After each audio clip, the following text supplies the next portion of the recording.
हम उस वक्त बुलाकर उसको पूछते थे कि तुम वहां क्यों खड़े हो, तुमको आना चाहिए यहाँ। तो सब चाह कर कहता था कि सर हम आने में मुझको हिचक होती है, और आवे तो कैसे आवे, आपके अगल बगल में जितनी कुर्सी है सब कुर्सी पर लोग बैठे हुए हैं, तो हम कैसे आवे। उस वक्त भी उसको कहते थे कि भैया, और आज भी हम आपको यही बात कहने आए कि हम जहां बैठे रहते थे उस वक्त कुर्सी अगल बगल में रहेगी तो कुर्सी खाली नहीं रहेगी, कोई तो उस कुर्सी पर आकर बैठ ही जाएगा। आप नहीं आ रहे हो तो आपके हिस्से की कुर्सी पर कोई बैठ जा रहा है, आपको आने में दिक्कत तो आप महसूस कर रहे कि पहले से बैठा हुआ है कोई आदमी, हम कैसे जाएं। अरे पहले से जो बैठे हुए लोग हैं, जितने लोग बैठे हुए हैं, संभव है कि 10 कुर्सी लगी है तो 10 कुर्सी पर उनका अधिकार नहीं है, उसमें से कुछ कुर्सी पर आपका अधिकार है, लेकिन आप पीछे खड़े रह जाइएगा तो जिनका अधिकार उस पर नहीं है वही लोग आकर बैठ जाएंगे और बैठ रहे हैं। आप आइए तो सही, आप आइएगा तो 10 जो पहले से बैठे हुए हैं उसमें से कुछ लोग जो अधिकार से ज्यादा बैठ गए हैं उनको हम हटाएंगे और आपको बैठाने का काम हम करेंगे। लेकिन आप आइएगा तभी तो, और आप आइएगा नहीं तो कोई तो बैठेगा। हम आज भी हम आपसे कह रहे हैं, हम यह नहीं करें कि जो लोग 10 लोग पहले से बैठे हुए रहते हैं उनका अधिकार नहीं है, ऐसा भी नहीं, उनका भी अधिकार है, लेकिन उनका अधिकार 10 में 10 का नहीं है ना। उनका अधिकार कुछ कुर्सी पर है तो जहां उनका अधिकार है वहां वो बैठेंगे, लेकिन जहां आपका अधिकार है आप आइए, बेहिचक आइए, जितना आपका अधिकार बनता है उपेंद्र कुशवाहा जरूरत पड़ने पर जो बिना अधिकार के कुछ एक्स्ट्रा लोग बैठ जाते हैं उनको उठा देगा और आपको बैठाने का काम करेगा। तो यह बात उस वक्त भी हम महसूस करते थे और पुराने अनुभव के आधार पर हम आज आपसे कहने आए। देखिए इस बार भी बड़ा मौका आने वाला है। जिस तरह से 2014 में आप सब लोगों ने आशीर्वाद दिया और हमारी पार्टी भारत सरकार में हिस्सेदार बन गई। 2014 में सिर्फ उपेंद्र कुशवाहा एमपी नहीं बना था, आप सब लोग की कृपा से भारत सरकार में हमारी पार्टी हिस्सेदार बन गई थी। और इस बार भी एनडीए गठबंधन का हिस्सा हमारी पार्टी बन गई। हमारी पार्टी एनडीए गठबंधन में शामिल हो गई है। और दिल्ली में जिस तरह से 2014 में पिछड़ा समाज का कोई बेटा भारत के प्रधानमंत्री पद की कुर्सी पर पहली बार बैठा था, इस बार भी तय है, चाहे कुछ भी हो जाए, लेकिन भारत के प्रधानमंत्री पद की कुर्सी पर 2024 में भी पिछड़ा समाज का वही बेटा जो 2014 में बैठा था, नरेंद्र मोदी जी फिर से एक बार भारत के प्रधानमंत्री पद की कुर्सी पर बैठे। तो यह तय है, वहां सरकार बनेगी, एनडीए गठबंधन की सरकार बनेगी। और उस गठबंधन में जब हमारी पार्टी को आप लोग आशीर्वाद दीजिएगा तो 2014 की तरह फिर इस बार भी हमारी पार्टी भारत सरकार में हिस्सेदार बनेगी, निश्चित रूप से हिस्सेदार बनेगी। तो पार्टी हिस्सेदार बन जाती है, लेकिन समय पर आप उसका लाभ नहीं ले पाते। हम आगाह करने आए हैं, इस बार पीछे मत रहिएगा। वोट देने में तो सबसे आगे आप लोग रहते हैं, वोट देने में इतना आगे रहते हैं कि आपके घर में अगर 8 लोग हैं वोट डालने वाले, 10 लोग अगर वोट डालने वाले हैं तो 10 में 10 जाकर वोट गिरा देते हैं। आपके घर की महिलाएं यहाँ बैठी हुई हैं, इनको धूप की चिंता नहीं होती, पानी में भीग करके भी वोट गिराने चली जाती है। तो आपके घर में अगर 10 वोट है तो 10 में से 10 वोट गिर जाता है। और उपेंद्र कुशवाहा के जैसे जो लोग हैं, हम लोग के परिवार की महिला को कहेंगे कि मई के महीना में वोट गिराने जाओ तो उनको धूप लगेगी, कहेंगे कि नहीं हम नहीं जाएंगे, हमको तो धूप लगती है। तो हमारे परिवार में 10 वोट है तो उसमें से गिरेगा 4, 5, और आपके परिवार में 10 वोट है तो उसमें से गिरेगा 10 में 10। तो वोट डालने में सबसे आगे और काम लेने में पीछे। आप अभी तक जो विकास के दौर में पीछे छूटे हुए हैं, इसका बड़ा कारण यह भी है, एक तो सरकार की पॉलिसी है, गलत है, सरकार का सिस्टम है, उसका भी दोष है, इसके चलते ऐसी स्थिति है। लेकिन कहीं न कहीं आपकी भी कमी है। आगे आने वाले दिनों में यह कमी नहीं रहना चाहिए। यह हम आप सब लोगों से आग्रह करने के लिए आए, आप सब लोगों से निवेदन करने आए। इस बार फिर से मौका है। पिछली बार जो मौका मिला था उस वक्त उदाहरण के लिए क्या चीज हम आपको बताना चाहते हैं। संयोग से भारत सरकार में शिक्षा विभाग देखने की जवाबदेही मेरे ऊपर आई थी, और शिक्षा विभाग के जब हम मंत्री बने तो हमारे हाथ में ताकत आई थी, जिस ताकत का इस्तेमाल करके हम देश के किसी बच्चा का देश के किसी केंद्रीय विद्यालय में नाम लिखवाना चाहते तो उस वक्त हम लिखवा सकते थे। यह पावर हमारे हाथ में उस समय आया था, और इस पावर का हमने इस्तेमाल किया बाहर के लोगों के लिए भी और अपने क्षेत्र के लोगों के लिए भी। उस समय ठीक से अगर गिनती करें तो पूरे काराकाट लोकसभा क्षेत्र में 2, 4, 10, 20, 100 नहीं, हजारों बच्चों का नाम केंद्रीय विद्यालय में हमने लिखवाने का काम किया। जिस वक्त यह पावर हमारे हाथ में था, उस वक्त जो लोग हमारे यहाँ आवेदन लेकर आए काराकाट लोकसभा क्षेत्र से, उसमें हमने न किसी की जात देखी, न धर्म देखा, और न किसी ने वोट दिया नहीं दिया यह भी हमने नहीं देखा।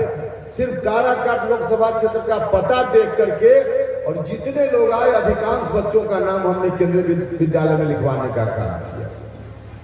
तो इतने बच्चों का नाम तो लिखाया, मौका हमारे हाथ में आया। लेकिन उस वक्त भी मैं खुद इस बात को बेहिचक स्वीकार कर सकता हूं कि जितने बच्चों का नाम लिखाया होगा उसमें आपके परिवार के बच्चों का नाम बहुत कम होगा। अति पिछड़ा परिवार के बच्चों का नाम होगा लेकिन बहुत कम होगा। दलित महादलित परिवार के बच्चों का नाम कम होगा। हम खुद इस बात को स्वीकार कर सकते हैं। क्यों ऐसा हुआ होगा? इसलिए कि जो भी हमारे यहाँ लेकर आवेदन आएगा उसी का तो हम कर सकते हैं। यही हमने किया होगा। आपके यहाँ से आवेदन ही नहीं तो कैसे हम इस काम को करते? हम आपसे ही आग्रह करते हैं कि ऐसी स्थिति आगे नहीं रहनी चाहिए, क्योंकि इससे आपका नुकसान होता है। तो आप सब लोगों से आग्रह कि आप अपनी तत्परता, सजगता जिस तरह से वोट देने के समय रखते हैं उस तरह से चुनाव के बाद अपने अधिकार को हासिल करने में भी बनाकर रखने का काम कीजिए। यह हम आपसे आग्रह करने के लिए आए। भाइयों और मित्रों, कुछ लोग आएंगे आपको बरगलाने के लिए। 33 साल से सरकार चल रही है। किनकी सरकार चल रही है? उसके पहले की जो सरकार है, बीच में कुछ दिन जननायक कर्पूरी ठाकुर जैसा महापुरुष आए थे, बिहार के मुख्यमंत्री बने थे, लेकिन उनको तो महज कम चंद दिन ही मौका मिल पाया। उतने कम दिनों में बहुत कुछ उन्होंने किया, लेकिन बाकी जो कांग्रेस का शासन रहा और उसके बाद 15 साल लालू जी, अब अभी लगातार 18 साल से नीतीश कुमार, इन लोगों के हाथ में जो शासन रहा, इन लोगों ने क्या कुछ किया? इन लोगों ने जो कुछ भी किया, आज स्थिति आप देख रहे हैं, स्थिति देख रहे हैं। गरीब लोगों के लिए सबसे ज्यादा किस चीज की जरूरत होती है? सरकार की मदद की कहां जरूरत होती है? सरकार की मदद की जरूरत 2-3 काम में ज्यादा होती है। एक है गरीब लोगों के लिए अगर कोई स्वास्थ्य सेवा की जरूरत पड़ जाए, कोई व्यक्ति आपके घर में बीमार पड़ जाए, तो उस वक्त सरकारी मदद के बिना आपका इलाज नहीं संभव, क्योंकि गरीब आदमी की जेब में पैसा नहीं। पैसा वाला कोई व्यक्ति है, उसके घर में कोई बीमार पड़े तो सरकारी अस्पताल में नहीं जाकर प्राइवेट में इलाज कराता है, लेकिन गरीब आदमी कहां जाता है? सरकारी अस्पताल में। जिस सरकारी अस्पताल में क्या स्थिति है आप सब लोगों को मालूम है। दूसरी जरूरत पड़ती है शिक्षा के मामले।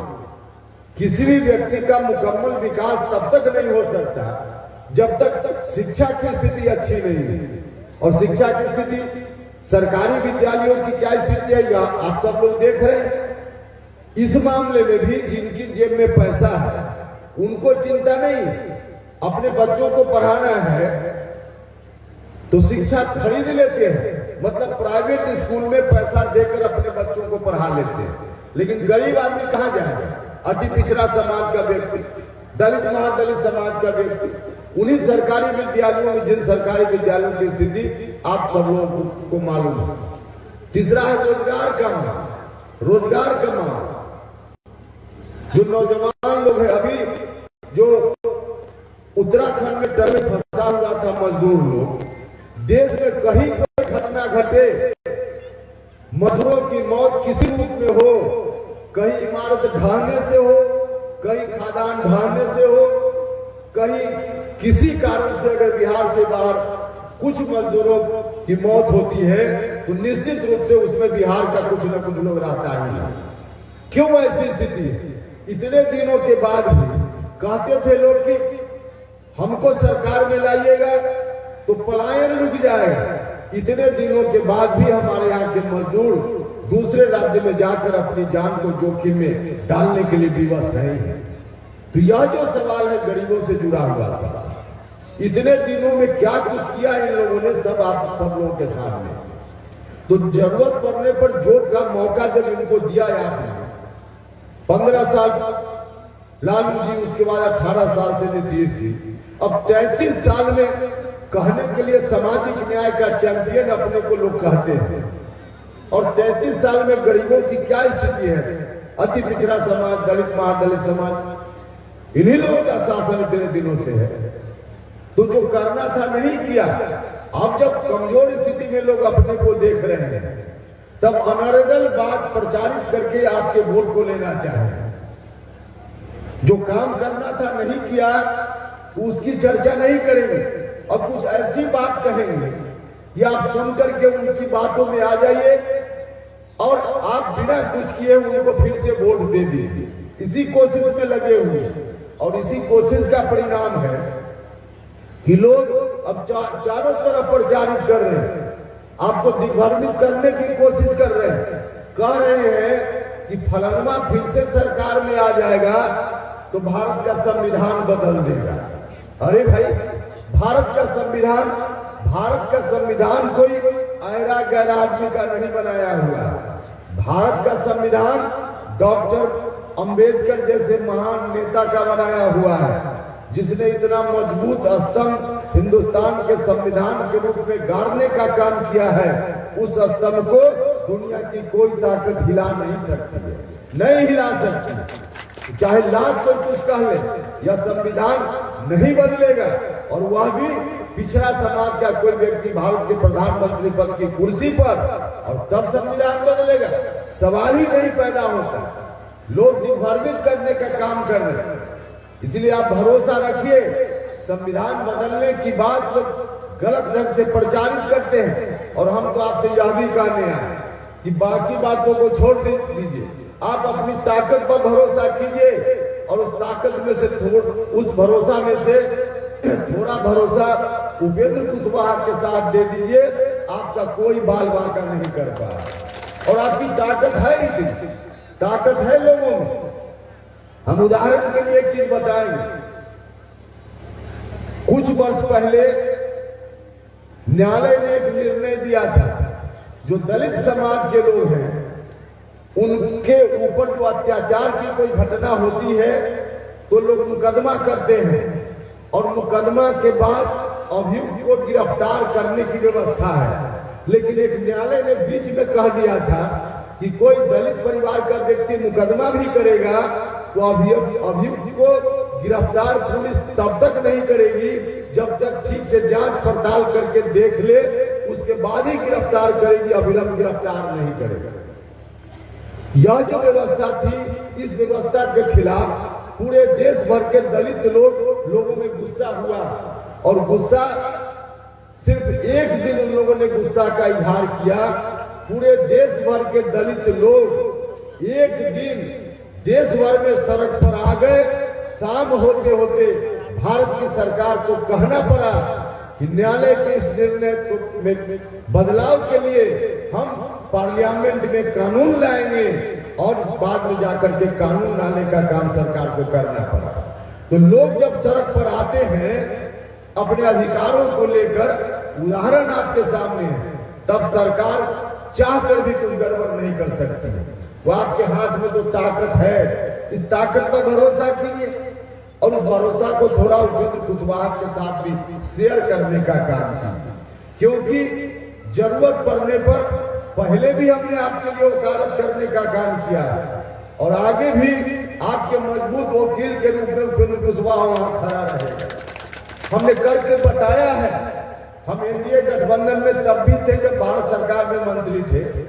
मंत्री रहते हुए साथ ही यहां भी चर्चा कर रहे थे पूर्व के वक्ता, न्यायपालिका में खासकर सुप्रीम कोर्ट और हाई कोर्ट में जज की जो बहाली की प्रक्रिया है, जो व्यवस्था है, इस व्यवस्था के तहत आज भी आपका बच्चा, कोई गरीब घर का बच्चा, दलित महादलित परिवार का, पिछड़ा अति पिछड़ा परिवार का और यहाँ तक सवर्ण जात का भी कोई गरीब परिवार का बच्चा पढ़ने में चाहे जितना भी तेज हो, अगर वह चाहे कि हम सुप्रीम कोर्ट और हाई कोर्ट में जज बन जाए तो उनके लिए जज बनने का दरवाजा बंद है, नहीं बन सकता। वहां सिर्फ 250-300 परिवार के लोग ही अभी तक अधिकांश तक जज बनते हैं। दलित परिवार का कोई नहीं मिलेगा वहां जज, एकाध कभी। अति पिछड़ा परिवार का जज नहीं मिलेगा, एकाध कभी बनता है। क्यों ऐसी स्थिति है? ऐसी स्थिति इसलिए है कि जो लोग पहले से जज बने हुए हैं उन्हीं के हाथ में ताकत है कि बाद में कोई जगह खाली हो तो उस पर जज वही लोग अपनी कलम से बनाते हैं और जज जब अपनी कलम से वही बनाते हैं तो अपने बाल बच्चों को बनाएंगे, अपने सगे संबंधी को बनाएंगे, ये आपको बनाने का काम करेंगे, नहीं बनाने का काम करेंगे। इसलिए नहीं बन रहा है और यह जो स्थिति है, इस स्थिति के रहते हुए गरीबों को ठीक से न्याय मिल जाए यह संभव नहीं है। अति पिछड़ा लोगों को ठीक से न्याय मिल जाए, नीचे के कोर्ट में मिल भी सकता है, लेकिन हाई कोर्ट और सुप्रीम कोर्ट जाते जाते न्याय आपको ठीक से नहीं मिलता। इस स्थिति में बदलाव होना चाहिए और इस स्थिति में बदलाव के लिए हम यह नहीं कर रहे कि जो अयोग्य है, किसी खास जात का है, इस कारण से उसको जज बना दीजिए। हम बिल्कुल ऐसा नहीं करते। हम उसमें सुधार की मांग करते रहे और यह मांग हम तब भी करते थे जब भारत सरकार में हम मंत्री थे और आज भी हम यह मांग दोहराते रहते हैं। यह मांग हम आज भी करते हैं कि जिस तरह से डीएम एसपी की बहाली के लिए खुली प्रतियोगिता परीक्षा है, विज्ञापन निकलता है, किसी जात का, किसी धर्म का बच्चा हो जो उस योग्य होता है, पात्र होता है, आवेदन करता है, परीक्षा में बैठता है, पास होता है, प्रतियोगिता परीक्षा में जो पास होता है, किसी जात का हो, किसी धर्म का हो, एसपी कलेक्टर बन जाता है। ठीक वही व्यवस्था सुप्रीम कोर्ट और हाई कोर्ट में जज की बहाली के लिए भी होनी चाहिए। खुली प्रतियोगिता हो जाए, किसी भी परिवार का कोई बच्चा उसमें बैठेगा, जिस परिवार का अति पिछड़ा समाज का हो, पिछड़ा दलित किसी जात धर्म का हो, जो पास करेगा वह जज बन जाएगा। हम तो यह मांग करते हैं, यह मांग करते हैं और यह मांग हम आज नहीं कर रहे, हम उस वक्त भी करने का काम करते थे। पार्लियामेंट में हम उस वक्त भी बोलते थे, तो एनडीए में रहते हुए भी हमने करके दिखाया है कि उपेंद्र कुशवाहा जिस विचारधारा के साथ राजनीति करता है, उस विचारधारा को न सिर्फ संघर्ष के समय ध्यान में रखता है, बल्कि सत्ता में जाने के बाद भी उपेंद्र कुशवाहा ने कभी विचारधारा से समझौता नहीं किया है। हमने कभी विचारधारा से समझौता नहीं किया है। हम गठबंधन में किसी पार्टी के साथ हो सकते हैं, गठबंधन की अलग अलग पार्टियों की विचारधारा अलग अलग होती है, हमारी अपनी विचारधारा है और हमारी विचारधारा डॉक्टर अंबेडकर, जननायक कर्पूरी ठाकुर जैसे लोगों की जो विचारधारा थी, उसी विरासत को हम आगे बढ़ाने का काम कर रहे हैं। वह जो विचारधारा है, उस विचारधारा के साथ हमने मौका मिलने पर तब भी हमने कभी समझौता नहीं किया और आगे आजीवन हम उस विचारधारा के साथ समझौता नहीं कर सकते। तो इस विचारधारा पर हम लोग चलने वाले लोग हैं, इसलिए आपसे आग्रह करने आया है कि आपके अंदर जो ताकत है, अपने ऊपर भरोसा कीजिए और उस भरोसा में से थोड़ी ताकत उपेंद्र कुशवाहा को दीजिए। अगर वास्तव में कुछ गड़बड़ी कल्पना ही सही कुछ गड़बड़ी की गुंजाइश दिखेगी तो उपेंद्र कुशवाहा खुट्टा गाड़ कर आपको वकील के रूप में वहां रहेगा, तब आप